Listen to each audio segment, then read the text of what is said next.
जब नौकर मालिश कर रहा था तो वो मेरे उस चीज के पास आकर रुक गया। मैंने कहा, तुम रुक क्यों गए? काम जारी रखें। वो अपने हाथों से मेरी मालिश करने लगा।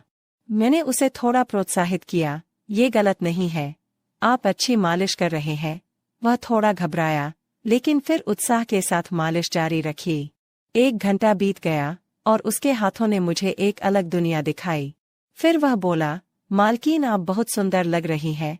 उसने मुस्कुराते हुए कहा, और मैंने भी उससे कहा, आप बहुत अच्छा काम कर रहे हैं। उसने बिना सोचे मुझसे पूछा, क्या तुम मेरे साथ क्रिकेट खेलोगे? नमस्कार दोस्तों, आज के स्टोरी में आपका स्वागत है। मेरा नाम पायल है और मैं दिल्ली में रहती हूँ। मैं देखने में बहुत सुंदर हूँ। मेरी गहरी भूरी आंखें, मेरी कोमल त्वचा पर गुलाबी होंठ और लंबे काले बाल एक विशेष आकर्षण है, जो सीधे मेरी पीठ तक जाते हैं। मेरी ऊंचाई 5.7 फुट है और मेरे शरीर की प्राकृतिक सुंदरता साफ नजर आती है। मेरे शरीर के हर उतार चढ़ाव को देखकर कोई भी मर्द या जवान उसमें खो जाना चाहता है। मेरी शादी 7 साल पहले हुई थी। मेरे पति राहुल एक सफल बिजनेसमैन है। उनके पास बहुत पैसा है, इसलिए वे जो चाहे खरीद लेते हैं, चाहे वो कोई वस्तु हो या महिला। राहुल हमेशा बाहर रहते हैं और घर पर ज्यादा समय नहीं बिताते, इसलिए मैं भी अपने जीवन में स्वतंत्र और आनंदमय जीवन जीती हूँ। हमारे घर में एक नौकर था, लेकिन किसी कारणवश उसे अचानक गांव जाना पड़ा। उन्होंने कहा कि उनका बेटा रोहित उनकी जगह काम करने आएगा। कुछ दिन बाद उनका बेटा हमारे पास आया और घर का सारा काम करने लगा। रोहित एक युवा, आकर्षक और संपन्न लड़का था। वह साफ सफाई, बर्तन धोना और अन्य सभी कार्यों को व्यवस्थित करता था। हमारे घर में आज़ादी थी, कोई रोक-टोक नहीं थी, इसलिए उसे यहाँ रहना अच्छा लगता था। एक दिन वह रसोई में सब्जी बना रहा था, तो मैंने उससे कहा कि तुम सब्जी कितनी अच्छी बनाते हो। दरअसल जब तुम किचन में होते हो तो मुझे कोई काम नहीं करना पड़ता। रोहित मुस्कुराया और बोला, मालकिन मैं जब काम कर रहा होता हूँ तो आपको चिंता करने की कोई जरूरत नहीं है। फिर एक दिन मुझे एक दोस्त की बर्थडे पार्टी में जाना था। पार्टी बहुत देर रात खत्म हुई और मैंने बहुत ज्यादा शराब पी रखी थी, इसलिए मैं सुबह देर तक सोती रही। करीब 11 बजे मेरी नींद खुली तो मेरे कमरे में अंधेरा था। मैंने कुछ देर और बिस्तर पर आराम किया और फिर उठकर बैठ गई। मैंने रोहित को आवाज दी और चाय लाने को कहा। थोड़ी देर बाद रोहित चाय लेकर आया और बिस्तर के पास खड़ा हो गया। उसकी आंखों में कुछ अलग सा था। मैंने उसके चेहरे की तरफ देखा, वो मेरी तरफ ही देख रहा था। शायद मैंने उस पर ज्यादा ध्यान नहीं दिया। फिर मैंने उससे पूछा, क्या हुआ? क्या तुम कुछ कहना चाहते हो? उसने जवाब दिया, नहीं मालकिन, कुछ नहीं।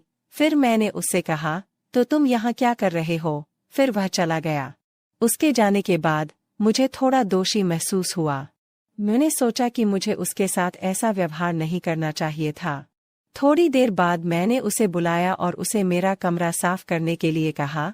वह तुरंत वापस आया और सफाई के सामान से मेरे कमरे की सफाई करने लगा। मैं बस बिस्तर पर लेटी हुई थी। जब रोहित मेरे कमरे में काम कर रहा था तो मैं उस पर ध्यान दे रही थी। वह मेरे चेहरे को देख रहा था और मैं उसके सामान को देख रही थी। मैं समझ गई कि उसके मन में क्या चल रहा है। मैंने उससे पूछा, तुम यह दूसरा क्या काम करते हो? तो उसने कहा, मैं गांव में बच्चों को पढ़ाता हूँ। फिर मैंने पूछा, सिर्फ पढ़ाते हो या कुछ और भी करते हो? उसने कहा, मैं शाम को अखाड़े में जाता हूँ। मैं मुस्कुराई और कहा, मुझे नहीं लगता कि आप अखाड़े में जाते होंगे। बाद में जब हम बातें कर रहे थे, मैंने उससे कहा, मेरा शरीर बहुत दर्द करता है, क्या तुम मेरी मालिश करोगे? वह थोड़ा शर्मिंदा हुआ और तेल लेकर आया। मैंने उसे तेल से मालिश करने से मना कर दिया।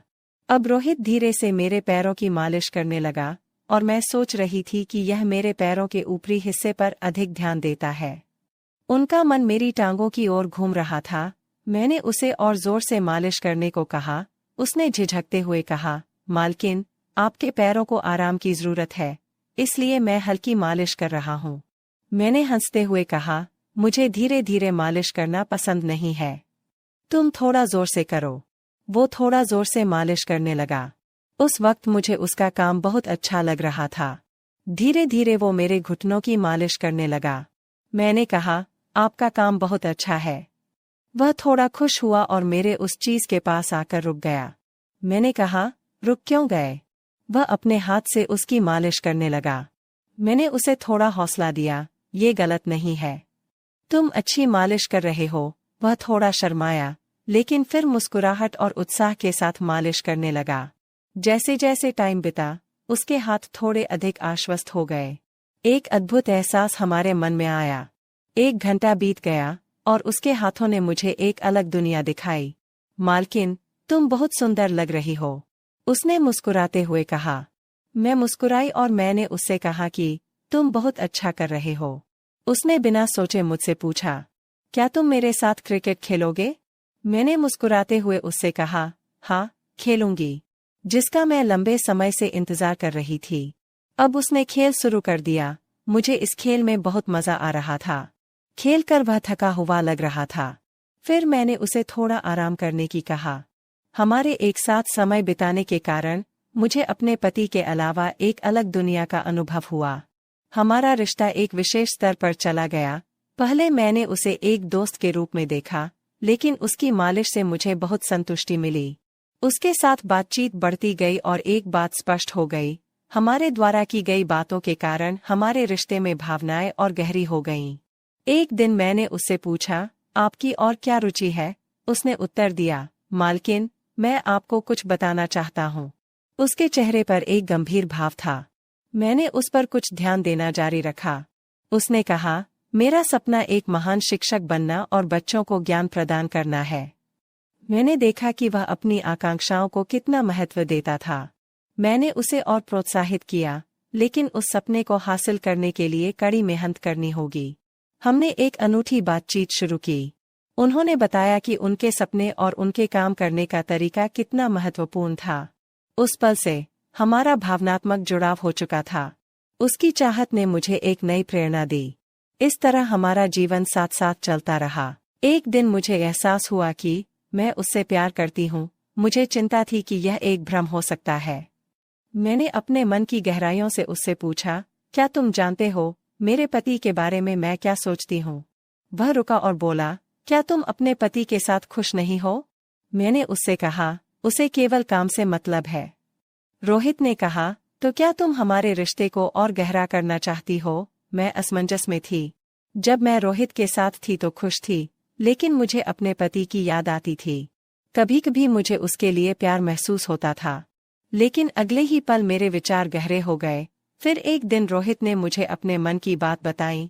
उसने नरम रुख अपनाया और मुझसे कहा, तुम मुझसे शादी करोगी? फिर मैंने मन बना लिया कि अब मुझे कुछ तय करना ही होगा।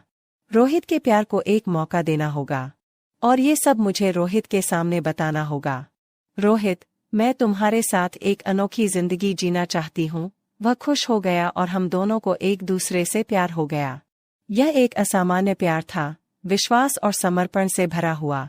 उस दिन हमने एक साथ अपने जीवन का एक नया अध्याय शुरू किया, जिसमें दोनों ने एक दूसरे को पूरी तरह से स्वीकार कर लिया और दुनिया को एक नया नजरिया दिया।